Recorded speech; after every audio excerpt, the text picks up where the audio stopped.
Bienvenidos amigos a la cuarta unidad de nuestro módulo sobre procedimiento administrativo sancionatorio y las reglas propiamente dichas de esas actuaciones en la Ley 1437 de 2011. El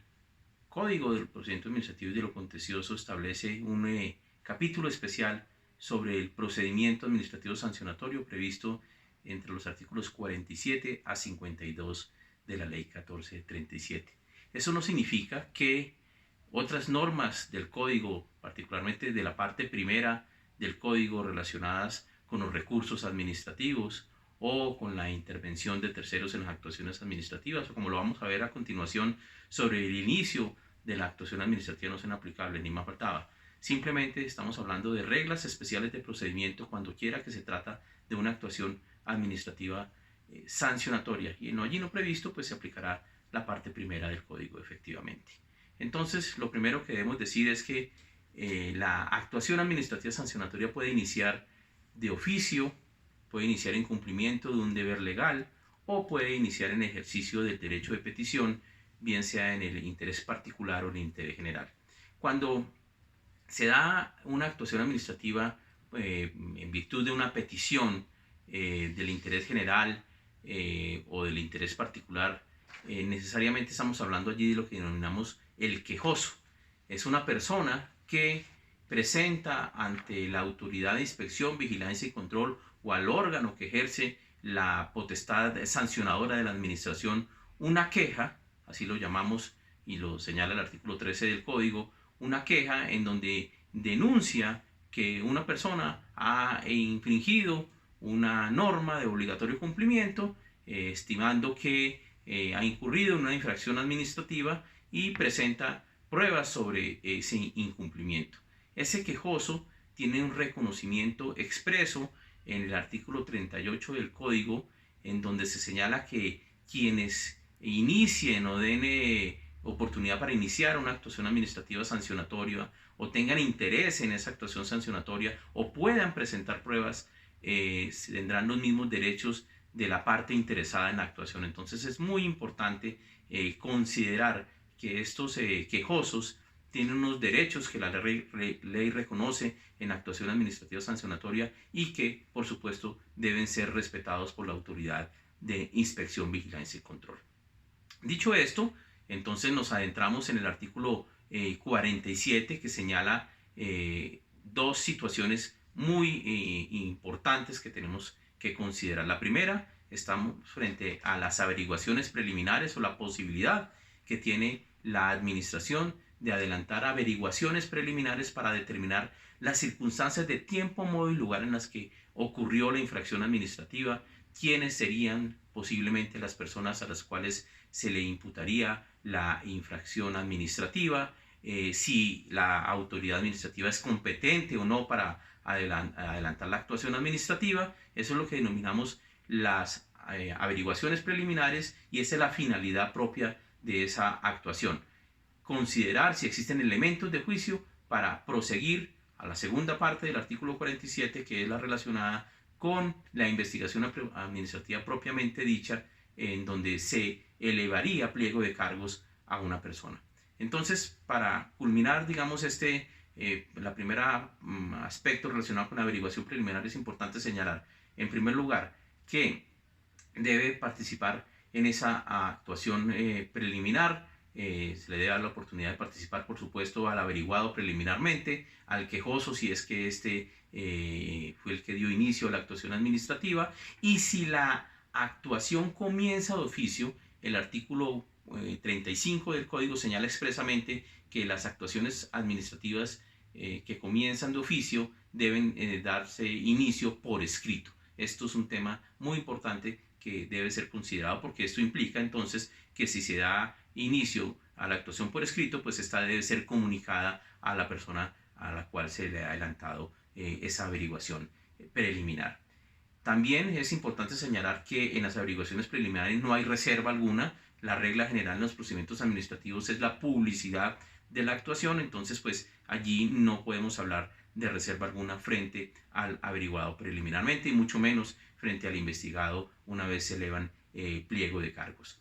Finalmente, es importante señalar que la intervención de terceros, y soy reiterativo en esto, ha sido no solamente es una exigencia del código, sino que ha sido reconocido por el Consejo de Estado en sentencia de unificación de la sección cuarta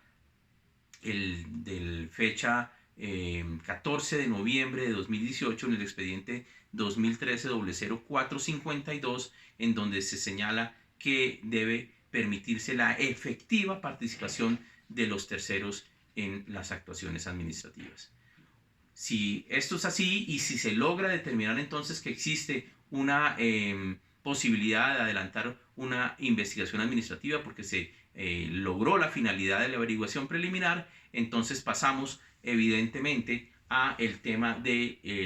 que la administración debe proferir el pliego de cargos. Ese pliego de cargos es muy importante que tengamos en cuenta que se trata de un acto administrativo motivado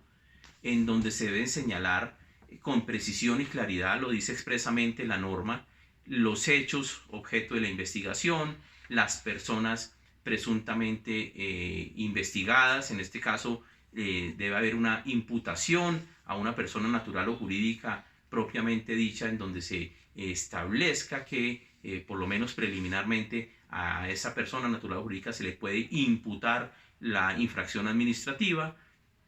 las circunstancias de tiempo, modo y lugar en donde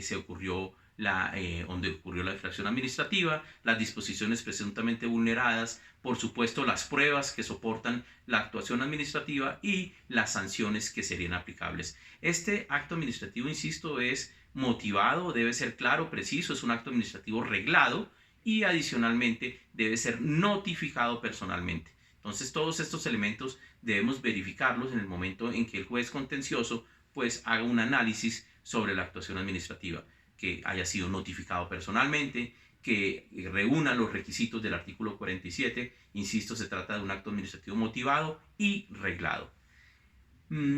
Contra este acto administrativo que denominamos pliego de cargos no procede recurso administrativo alguno, porque pues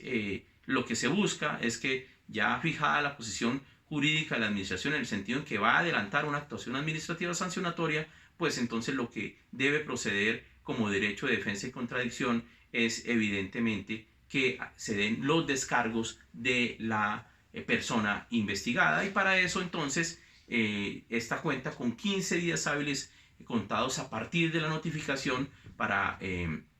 contestar el pliego de cargos, responder el pliego de cargos, y particularmente es lo más importante a mi juicio desde el punto de vista de la estrategia procesal que debe seguir el investigado, pues es la oportunidad procesal para que el investigado aporte y solicite pruebas a la administración. Este es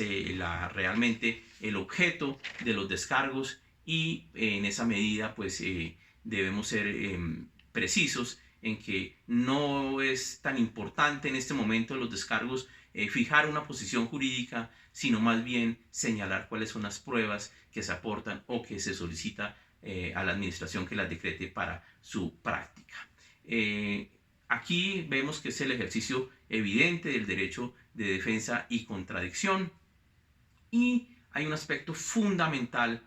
una vez se han rendido los descargos y que debe ser también objeto de evaluación por parte del juez contencioso administrativo, y es que se señala que mediante acto administrativo motivado la administración debe resolver sobre la admisibilidad de las pruebas al punto de que debe rechazar aquellas que sean inconducentes, impertinentes o superfluas. Entonces allí hay un aspecto fundamental. También ese acto administrativo se considera que es un acto reglado en la medida en que no existe libertad para la administración o discrecionalidad para la administración para rechazar las pruebas, porque exige que sea motivado y que se rechacen las pruebas en tanto estas sean inconducentes, impertinentes y superfluas, y sea, por supuesto, hay una explicación sobre por qué razón o razones dichas pruebas no son admisibles. No son válidas acá las fórmulas de comodín, simplemente decir que se rechazan las pruebas por impertinentes, inconducentes y superfluas, porque, repito, pues hay que hacer una motivación concreta sobre las razones por las cuales se rechazan o inadmiten esas pruebas. Igualmente, la administración tiene el deber de permitir, una vez se dé, digamos, la admisibilidad de las pruebas, la posibilidad, insisto, de recursos no está prevista en el artículo 47. Entonces, pues sobre eso hay dos tesis. Concretamente, la tesis, digamos, taxativa, ortodoxa, y es que como la norma guarda silencio, debe aplicarse el artículo 40 en relación con el tema de los recursos en materia probatoria, y entonces pues no proceden recursos según esa tesis contra el acto de la administración que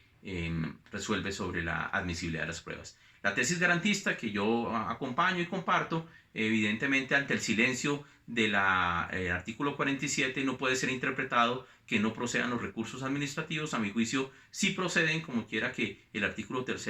del Código habla de la plena garantía de los derechos de contradicción defensa, y por lo mismo, pues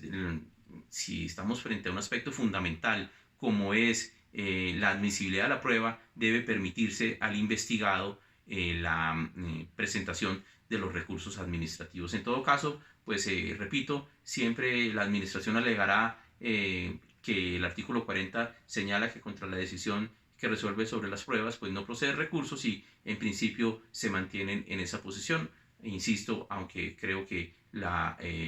propuesta que yo les presento me parece plausible y es más, o corresponde más a una verdadera garantía del debido proceso administrativo. Y me respaldo también en una sentencia del Consejo de Estado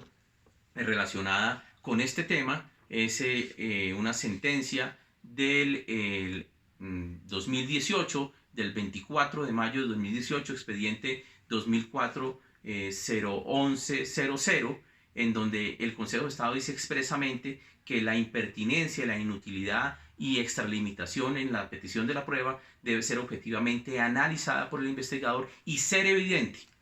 El investigador debe proceder con extrema cautela y, en caso de duda, optar por la admisión de la prueba. Entonces, creo que el Consejo de Estado es diciente aquí en el sentido también de que señala una tesis garantista en virtud a que pues, es precisamente con la solicitud o el aporte probatorio donde el investigado ejerce su derecho de defensa y contradicción.